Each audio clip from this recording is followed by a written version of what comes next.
This podcast is sponsored by ebookit.com, self-publishing solutions for the independent author and small press. Visit us today at ebookit.com. Welcome to the Toastmasters Podcast, the official podcast of Toastmasters International. Hello, everybody. This is Greg Gazin. And I'm Ryan Levesque. Ryan, are you up for a question? Shoot. Ryan, what do singers Harry Styles, Pink, Madonna, actor Jennifer Lawrence, and former U.S. President Barack Obama and today's guest have in common? Well, that was a mouthful, but I've got this, Greg. I have this locked in. They are all bipedal primates, specifically members of the species Homo sapiens. Final answer. Okay, well, that's one answer. Okay, I'll give you that one. Well, Ryan, to give you the more complex answer, they have all either fallen down on a stage, fallen off, or fallen while climbing onto a stage. And our guest today is going to help us learn how to rise above that most unwelcome surprise. Ryan, who are we speaking with today? Dr. Caren Neile is back for her second appearance on the Toastmasters podcast. Longtime listeners might recall that she first joined us all the way back in 2014.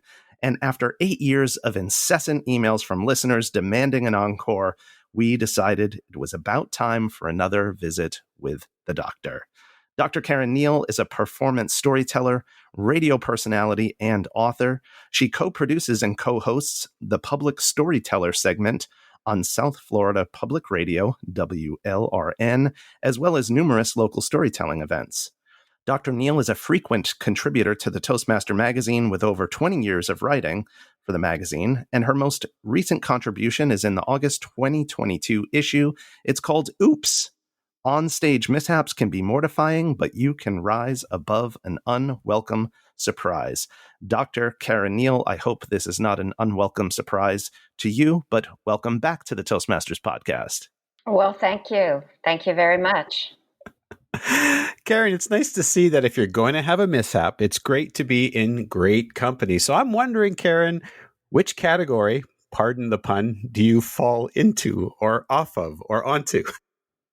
I am definitely bipedal and a Homo sapiens. No questions about that. I definitely do fall on stage. At least I did that once. As a storyteller, Caren, I'd love to hear your version of your onstage fall. What was going through your head at that time?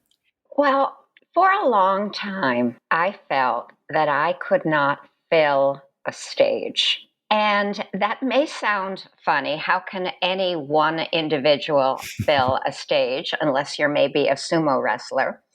But I really felt that there were some individuals who could just, with the force of their personality, their presence, their stage presence, could do such a thing. I've since learned how to do that without running across a stage. But at the time, I was speaking to 200 women at a luncheon in a community in Florida. My aunt and her friends were in the audience. I wanted to make her feel good, to make her feel proud. She just happened to be in that audience. And I thought, I'm telling the story. It needs something more. And it was a very deep room, and it was a very big stage. And I felt lost. I don't usually have that kind of feeling, but that day I felt like I was disappearing. And in this particular story I was telling, the person in the story, the heroine, had to run. The funny thing about all of this is I'm always telling my students, storytelling is not acting. You are recounting an experience in the past. So you do not act out your story. That is storytelling 101. But that day, for some reason, I felt it was necessary in, are you ready, ladies? High heels. And I started to run across the stage. And in the middle of it, I tripped. Now, there were 200 elderly women. They all gasped. And I was not a beginning storyteller at the time by any means. This had just never happened. And I was absolutely mortified. But I made some sort of joke. I said, and then she fell and then she got up and everybody laughed and everything was fine. Well, most people would learn from their mistake. I'm standing there. I'm going on with my show. Everything is fine. I've got the audience where I want them. It's fine. It's an awful room. It really is. The setup is terrible, but everything's going fine. And then at the end of that story, I feel like I need some closure. And what does closure mean? That closure means you open a door at the beginning of something, whether it's a speech or a story, and then you sort of come full circle. What was full circle for me? Running across the stage. And for some strange reason, all I had to do was what I always do, which is just a tiny little pantomime for 1.5 seconds of running. If that, you don't even have to do that when you're telling a story, but if that, that's all I needed to do. For some strange reason, I will never understand, I started running across the stage. And 200 women, I kid you not, in one voice called out, "Don't run!" All I could think was, I have never brought together an audience so well in all my years of performance. They were as one. Awesome. Well, thanks for sharing that, Caren. And I think before we get into the content of your article, we should level the playing field a little bit, because as much fun as it is to laugh at other people's stories, Greg and I have our own mishaps as well. So, Greg, do you want to share one first? No. Awesome. Hey, I had to. No, it's okay. I'm certainly happy to share it. The short one is, of course, my first table topic where I didn't make 12 seconds. But I think one of my most embarrassing moments was it was a few weeks after the humorous speech competition, which I placed third of 900 in our district. I was asked to give that speech at a demonstration meeting. And for those of you listening who are not familiar, it's where there's an initial meeting to try to create interest in creating a new Toastmasters club. So there were about 40 or 50 people. If I'm not mistaken, I think it was like a late Sunday morning or a late Saturday morning. So I started giving my speech, humorous speech. And of course, because it was a regular Toastmasters meeting, they had a grammarian, there was a word of the day. So of course, in my infinite wisdom, in the middle of my rehearsed and well-memorized speech, I tried to insert the word of the day, which I successfully did. However, I lost my place and I could not get it back. So I had to go back to the beginning. And then, of course, I just made a funny joke out of it. And I say, well, even some of us that have done this for many, many years still mess up every once in a while. And there was sort of a meek laughter in the audience because I don't think people wanted to laugh. But I learned there it's great to laugh at yourself. So that would probably be one of the ones I could probably think of that would be very memorable. Wow. I've got a similar one, actually. It was in Boston, Massachusetts. I was a fairly new Toastmaster and had entered the international speech contest. I was at the Boston Public Library. I had drilled my speech over and over and over. I made the fatal mistake of memorizing everything word for word, which means if you miss one domino in the train, the show stops. And that's what happened, not once, but twice. And I wish I could say that it was about a 30-second pause, but that would be reducing how long the pause was by about 50%. That was when I learned how compassionate and sympathetic Toastmasters are, as I gazed out into the eyes of people trying desperately to reconnect with my story and where it's supposed to be going. And everyone just gazed lovingly back at me. And I stood there for, a full 60 seconds. Finally found a way to pick back up, only to 3/4 of the way through the speech to lose it for another 10, 15 seconds.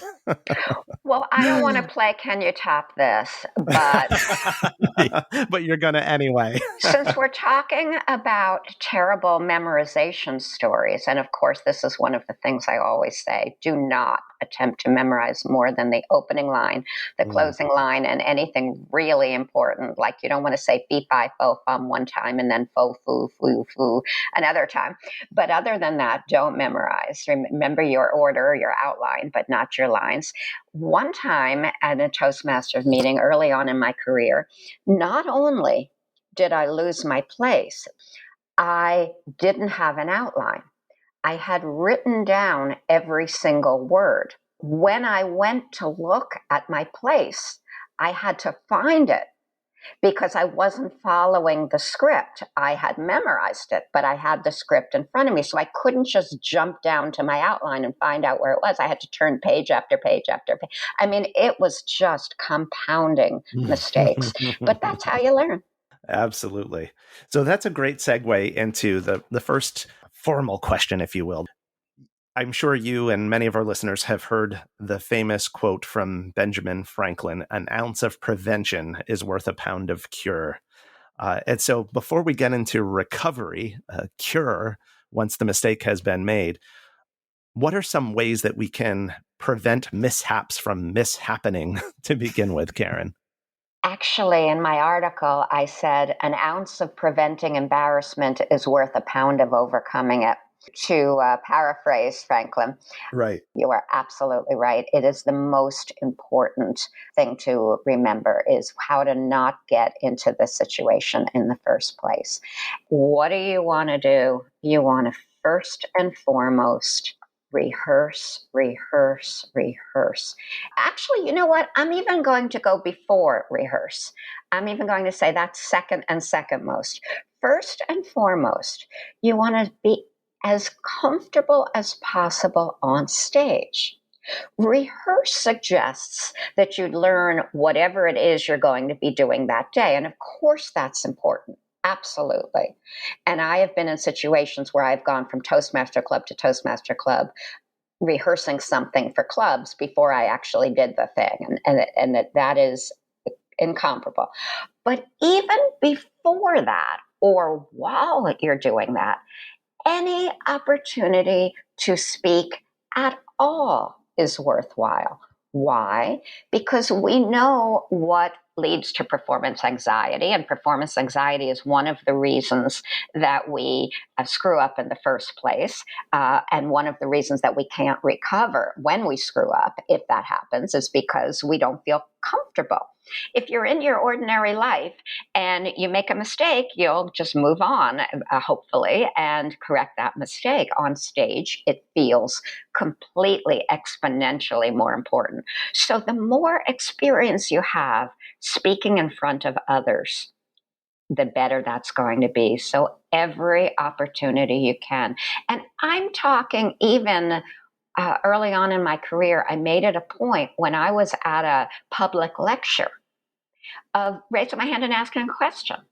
Now, I didn't make up a stupid question, but I might say, could you repeat that? Or could you just explain why? Because I figured, it wouldn't hurt to know that anyway. But just to hear my voice in a forum, even if I didn't have the opportunity to be on stage. So early on in your career, if you're in a classroom, challenge yourself to ask a question.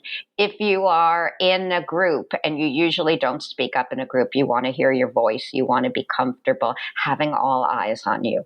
So once you are comfortable doing that and having people look at you and listen to you, then the next step, of course, is going to be preparing what it is specifically you're going to do. So that if suddenly your slip falls down, although that probably hasn't happened to the two of you, although you never know, if your slip falls down, if you trip, if you burp, if any terrible thing, and I use terrible advisedly, if anything happens to you on stage, and remember, most of these things are not terrible at all. They are just things. They just feel terrible at the moment. Then you are going to be so calm, cool, and collected that you're going to be able to put that in perspective right away and not freak out. Otherwise, of course, part of preparation, checking the mic, going to the venue ahead of time if you possibly can. It would have been really nice if I had known what that venue looked like in advance and knew how bad it was for a single performer on stage to have that long audience area. Are your props right there? And do you have an extra battery for your mic, or is there one available? Is always a good thing. And because it was Justin Bieber who lost his lunch on stage, you might not want to eat too much before getting up there. Now there's a visual. In the article, Verity Price is also quoted about when something goes wrong, you can only go up from here, turn it into something funny. I'm just wondering, is there a rule? Because I know in the article, it makes reference to letting things go. So when something does happen on stage, sometimes you hear people say, well, don't make a joke of it. Some people might say, just ignore it. Perhaps they won't even notice. Is there a general rule around that? Absolutely. And the rule is go with your gut. There are some people who are just not going to come up with an appropriate funny remark, or they don't feel funny in that moment at all. Don't try to be funny. Looking at you, Justin Bieber. Which was a quote from my article. Thank you very much. Don't make a joke if you're not a joker and you don't feel like making a joke. If you are mortified, this may be controversial, I'm going to suggest that you look at the audience and authentically, sincerely, person to people, say, I can't believe that just happened. If you're the kind of person who would rather move on, move on. One of the best qualities of a speaker is to be real. You're a larger version of yourself. Obviously, you don't speak into a microphone usually when you're talking to your significant other. And you may not be always dressed that way, and you may not always be standing quite that straight. But if you are real, the audience knows we all lose our lunch at times. We all fall. All kinds of things happen to us, and the audience will go with them. If all else fails, I'm going to suggest you do what a wonderful client of mine did. She's my role model for embarrassing moments. She had to go to the bathroom terribly on stage. And this was a major presentation. What was she going to do? How do you walk off stage in the middle of your presentation? But what choice did she have? So she thought fast. I don't think she planned this ahead of time. There are some things you just can't plan. She asked the audience a question, and then she walked off stage, did what she had to do, came back, and nobody was the wiser. If you can pull that off, that's beautiful.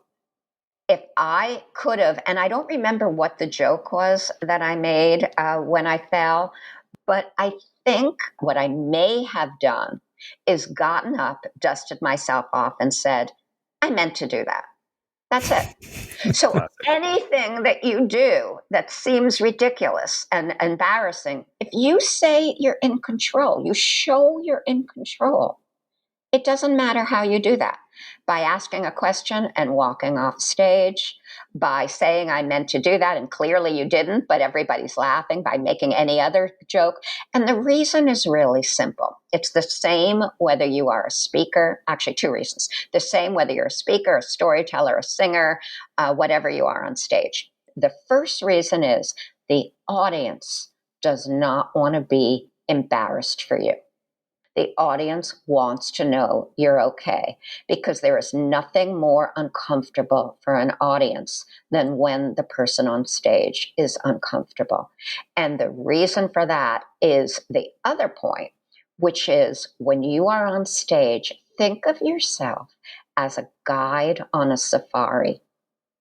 The audience is depending on you. So if you are lost, the audience freaks out. The audience is lost. I don't mean literally, but you know what I mean. The audience wants to know that you are in control. However you do that is just fine, whether laughing or saying I meant to do that or however it is, as long as you're okay and aren't embarrassed. They're okay and they're not embarrassed. Same thing with any kind of nervousness on stage. We may feel something. The audience doesn't know what we feel. They only know what they see and hear. So you may be as embarrassed as I was when I fell. The audience did not know I was embarrassed. The audience thought, what a trooper. Here she fell on stage and the show went on. And I know, and I know that was the case with Verity Price as well. Mm. Sometimes you learn these lessons by accident. As you were speaking, I was thinking back to a time I had to deliver district leadership training. So I gave the training on a Wednesday evening, and I had some humor in there, and it got a great laugh.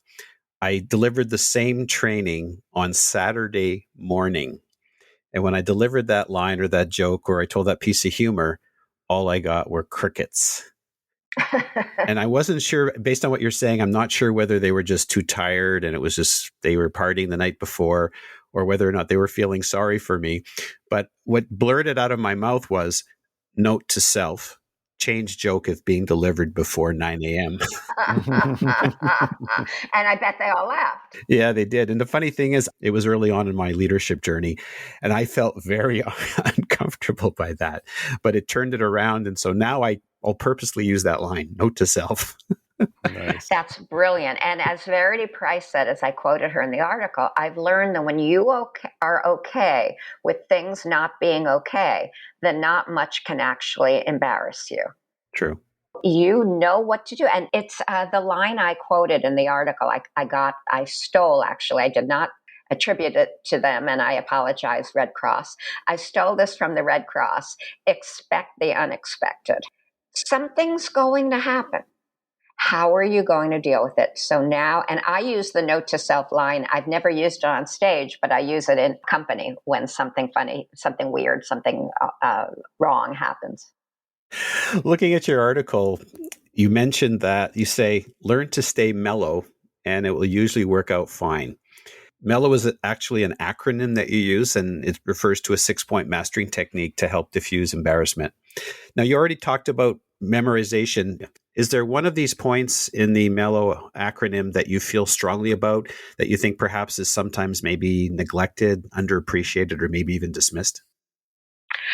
Well, before I respond to that, which I think it's a great question, but I've got to tell you, I wish that you had read my article before I had submitted it, because for some strange reason, it's a 5-point acronym.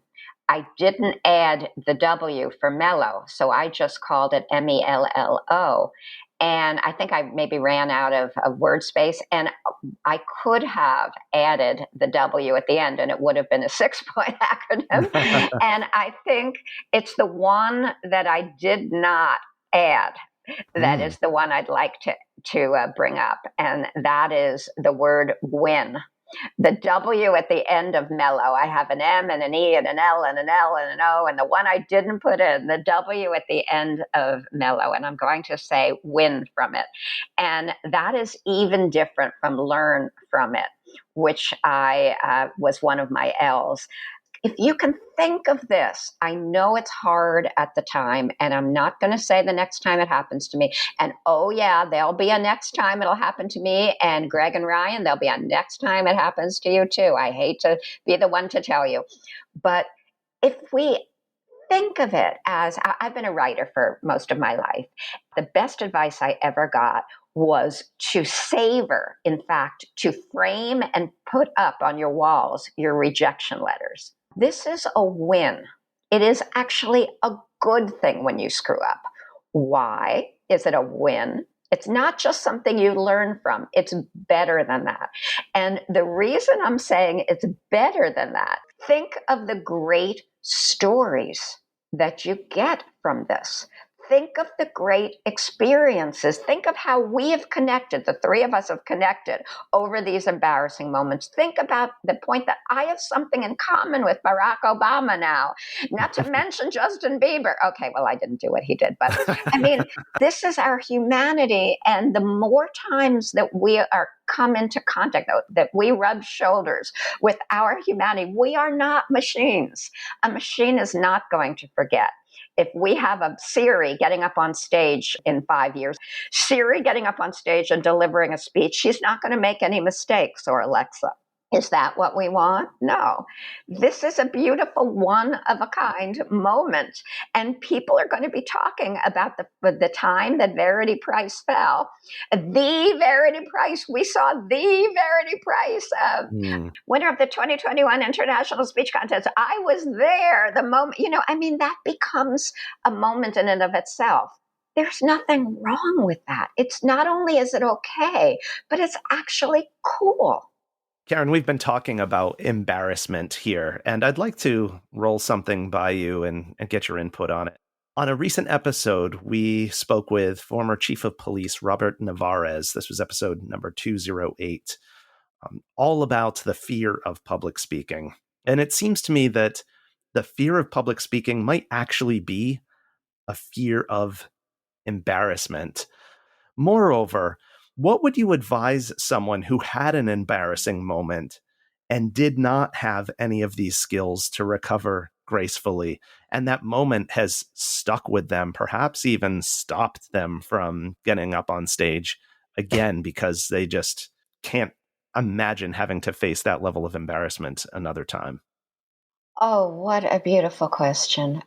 My best answer to that is get back on the horse. Start from square one. Nobody is ever going to be standing there when you speak with a gun in case you screw up. And the way to get over it is with, desensitization. You just go back to square one, go to your Toastmasters meetings, recognize you have hit a point where you need to go over the basics, speak as often as you can. There is not going to be any time when your life is in danger. All this is about perhaps making an error on stage. And the only way you can get past that fear is by confronting it. Well said. Was that useful? Yeah. Wow. Yeah, it certainly does put speaking anxiety into a different perspective. Well, Caren, I'd like to invite you to share with our listeners if they would like to reach out to you, perhaps to learn storytelling or get some coaching or those things that you offer. And if so, what would be the best way for listeners to get in touch? I would love to hear from listeners about anything. And even if you've got some advice that you need or that you want to give to me, or you have something, a bone to pick with something I've said, please email me at cneile, that's C, N as in Nancy, EILE, at F as in Frank, AU.edu. And folks, if you've found this episode valuable, which I know we have, please don't be shy. Don't be embarrassed. Please share this episode with others. You can find the Toastmasters Podcast at toastmasterspodcast.com, toastmasters.org, Google, Apple, and everywhere you get your podcasts. Dr. Caren Neile, thanks so much for coming on the show. We'll see you in another 8 years. It was a real pleasure. Listen, let's make it 7. Deal.